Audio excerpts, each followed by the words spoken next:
Hi friends, welcome back to the YouTube education. आज की इस वीडियो में हम सम स्टार्ट करने वाले हैं। चैप्टर 1 के जो हमारे 3 मार्क्स के लिए सम हो सकते हैं उनके लिए हम सम स्टार्ट कर रहे हैं। तो यहाँ पर क्वेश्चन नंबर 3 जो हमारा है पेज नंबर 30 पर, बुक में हमारा जो पेज नंबर 30 है उसका क्वेश्चन नंबर 3 के हमारे पास टोटल 1 to 11 क्वेश्चन यहाँ पर दिए हैं, तो हम उनको यहाँ पर सॉल्व करेंगे। So let's start. Question number 1 में क्या लिखा हुआ है हम पहले वो रीड कर लेते हैं। देखो यहाँ पर क्वेश्चन क्या है वो देख लेते हैं। सो एक साझेदार पेड़ी में से प्रति मास के अंत में एक समान रकम का आहरण करता है। वर्ष के अंत में कुल वार्षिक आहरण 12,000 है, वार्षिक आहरण 12,000 है और हर महीने एक समान रकम का वो आहरण करता है। यदि आहरण पर वार्षिक 12% ब्याज की दर से ब्याज वसूल करना हो तो वर्ष के अंत में आहरण पर ब्याज की गणना कीजिए। तो हमको यहाँ आहरण पर ब्याज ज्ञात करना है। उसके लिए क्या क्या चीज़ दी है, तो पहले हमको दिया हुआ कुल आहरण, कुल वार्षिक आहरण हमको दिया है। कितना वार्षिक आहरण दिया है? 12,000 रुपये। उसके बाद में हमको क्या दिया है? रेट दी है आर दिया है कितना? 12%। ठीक है, तो आगे हमारे पास कोई इन्फॉर्मेशन नहीं दी है, लेकिन हाँ ये कहाँ पे किया? प्रति मास के अंत में। आहरण कब किया है? प्रति मास के अंत में। तो ठीक है, ये हमको समय मिल जाएगा यहाँ से। प्रति मास के अंत में अगर हम आहरण करते हैं तो हमको एन कितना लेना पड़ता है ये पता होना चाहिए। अंत में हो तो 66/12, प्रारंभ में हो तो 78/12 और मध्य में हो तो 72/12। ये तीनों को हमको माइंड में याद रखना है। फिर से एक बार, प्रति मास के अंत में हो तो 66/12 ये हमारा एन बनेगा और प्रति मास के प्रारंभ में हो तो 78/12 होगा। तो आगे अब हमको प्रति मास का लिखा है यहाँ पर, तो ये मास की इन्फॉर्मेशन होनी चाहिए, तो उसको मत लेंगे। मासिक आहरण, जब वार्षिक आहरण कितना है हमारा? 12,000 है, तो मासिक आहरण कितना होगा? तो देखो टोटल दिया 12,000, उसको एक साल में, एक वर्ष में कितने मास होते हैं हमारे पास? 12। तो 12 से हम भाग दे देंगे, हमको मिलेगा कितना? 1,000। तो 1,000 रुपये हमारा क्या हो गया? मासिक आहरण हो गया। अब हम सूत्र लगाएंगे आई इजक्वल टू PRN/, सो ये हमारे ब्याज का सूत्र। आई मतलब इंटरेस्ट, आई मतलब इंटरेस्ट यानी हमारा ब्याज। आई फॉर इंटरेस्ट, इंटरेस्ट में पी यानी कि हमारा मूलधन। हमारा मासिक आहरण कितना है? हर महीने हम 1,000 का आहरण करते हैं। रेट क्या है हमारी ब्याज की? 12, तो 12 लिखेंगे। एन कितना हमारा? 66/12, तो 66/12 लिखेंगे। तो अब इसको हम सॉल्यूशन करेंगे तो कितना आएगा? तो देखो ये प्रतिशत हम यहाँ पास हटा देते तो बटे में कितना आ जाएगा हमारे पास? 100 आ जाएगा। कब? जब ये प्रतिशत हट जाएगा तब। तो 0, 12 से 12 कट, कितना बचेगा? 660 रुपये हमारे पास में क्या आएगा? इसका ब्याज आएगा। कितना? कुल प्रति मास के अंत में अगर आहरण किया जाए हर महीने 1,000 की रकम का, तब इतना ब्याज हमारा 660 रुपये आएगा। आगे कि हम अब हम सेकेंड नंबर का क्वेश्चन देखेंगे। तो सेकेंड नंबर के क्वेश्चन में क्या दिया हुआ है? तो सेकेंड नंबर के क्वेश्चन के लिए हम देखते हैं। अमृता और दिव्या एक साझेदारी पेड़ी के साझेदार हैं। उनकी पूंजी का अनुपात 3:2। पूंजी का अनुपात ध्यान रखना है हमको। यह अनुपात किसका है? उनकी पूंजी का अनुपात है। अमृता को उसका कमीशन घटाने के बाद शुद्ध लाभ पर 8% कमीशन देना है। यदि वर्ष के अंत में पेड़ी का लाभ 96,876 हो तो अमृता को कितनी रकम मिलेगी?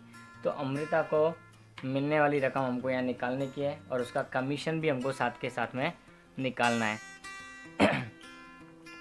तो 2 पार्टनर है यहाँ पर, कौन कौन? अमृता और Divya, Amrita and Divya, A and D। ठीक है, तो कुल पेड़ी का लाभ दिया हुआ है। पेड़ी का लाभ वर्ष के अंत में कितना दिया हुआ है? 96,876। अब उसको लाभ पर जो कमीशन है उसको घटाने के बाद का शुद्ध लाभ पर 8% कमीशन देना है हमको। तो वो किस तरह से हमारा यहाँ पर होगा,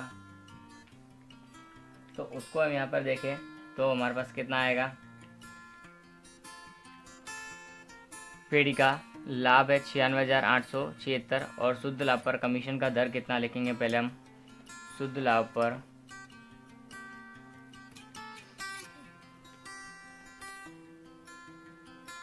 कमीशन का दर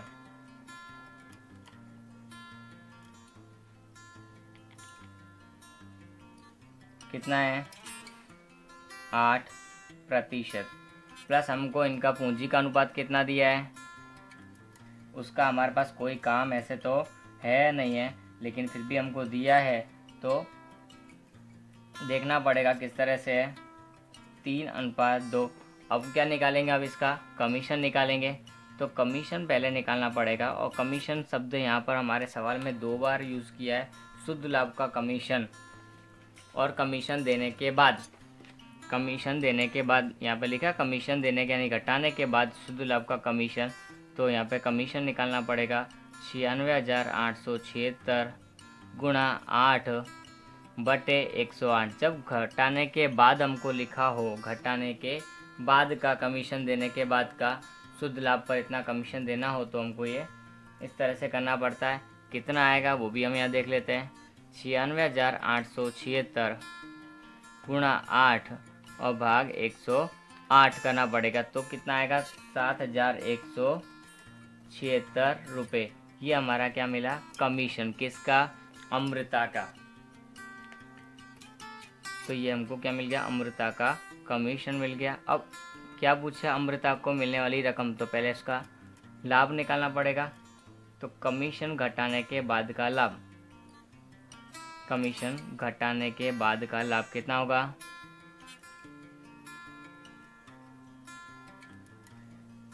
तो 96,876 माइनस 7,176 हम इसमें से माइनस करेंगे तो हमको मिलेगा 89,700। अब ये हमारे पास में शुद्ध लाभ मिल गया। हमको क्या मिल गया? शुद्ध लाभ क्या? कमीशन माइनस करने के बाद का, कमीशन घटाने के बाद का लाभ, यानी कि हमको शुद्ध लाभ मिल गया। अब दोनों का अनुपात कितना है? पूंजी का 3:2, लेकिन लाभ हानि के अनुपात में बांटा जाता है। लाभ तो किस में बांटा जाता है? लाभ हानि के में। अगर कोई अनुपात ना दिया हो तो उसको समानुपात मान लिया जाता है। तो यहाँ पर क्या होगा? अमृता का लाभ क्या होगा? समानुपात में बांटा जाएगा। तो समानुपात यानी 89,700 मल्टीप्लाई विद 1/2। तो कितना आएगा? 44,850 हमारे पास में यहाँ मिलेगा। तो ये हमारा क्या हुआ? इसका लाभ। अब अमृता को कुल कितनी रकम मिलेगी वो भी देखनी है हमको। तो अमृता को कुल मिलने वाली रकम, अब मिलने वाली रकम में हम बात करें तो एक तो इसका लाभ 44,850 प्लस इसका कमीशन, दोनों को प्लस करना पड़ेगा। एक तो लाभ और कमीशन, तो यहाँ लिखना हो तो लिख सकते हैं लाभ प्लस कमीशन, 2 चीज़ मिलेंगी। कमीशन भी मिलेगा इसको, इसका ये रहा, और ये लाभ, दोनों मिलेंगे। तो टोटल रकम कितनी हो जाएगी वो भी हम यहाँ देख लेते हैं। 44,850 प्लस 7,176 करें तो कितना आएगा? 52,026 हमको यहाँ ये मिलेगा। तो ये क्या हो जाएगा? हमारा अमृता को मिलने वाली रकम। ध्यान रखना है यहाँ पर हमको मिसगाइड करने के लिए सबसे बड़ी चीज़ दी है अनुपात। ये अनुपात मैंने भी यहाँ इसीलिए लिखा है कि हमको भी याद रहे। ये अनुपात सिर्फ मिसगाइड करने के लिए, हमको यहाँ पर लाभ हानि का अनुपात दिया ही नहीं है। जब लाभ हानि का अनुपात ना दिया हो तो क्या लेते हैं? समानुपात। तो समानुपात कितना होगा? 1:1। तो क्या हुआ? 1/2, आधा आधा लाभ बांट लेंगे दोनों। तो कुल लाभ हमारे पास शुद्ध कितना था 89,700, उसका हमने 1/2 किया तो इतना मिला। कमीशन हमको निकालना ही था। कमीशन भी कैसा था, शुद्ध लाभ पर अमृता का कमीशन घटाने के बाद का कमीशन, तो ये हमको 8% था, तो 8/108 हमको करना पड़ा। क्यों? क्योंकि घटाने के बाद का शुद्ध लाभ, कमीशन घटाने के बाद का शुद्ध लाभ पर देना था। तो पहले कमीशन इस तरह से निकाला जाएगा, उसके बाद शुद्ध लाभ जो बचेगा वो आएगा, और शुद्ध लाभ जो बचेगा उसी को बांट दिया जाता है साझेदारों के बीच, और जो बटेगा उसके बाद में जिस जिसकी रकम पूछी है उसकी रकम निकाल सकते हैं। या हमको अमृता की रकम पूछी तो अमृता को मिलने वाली रकम कितनी, लाभ उसका प्लस कमीशन दोनों का टोटल कर देंगे यहाँ पर। तो इस तरह से हमारा हो जाएगा। तो ये दोनों हमारा पहला और दूसरा सम हो गए हैं यहाँ पर।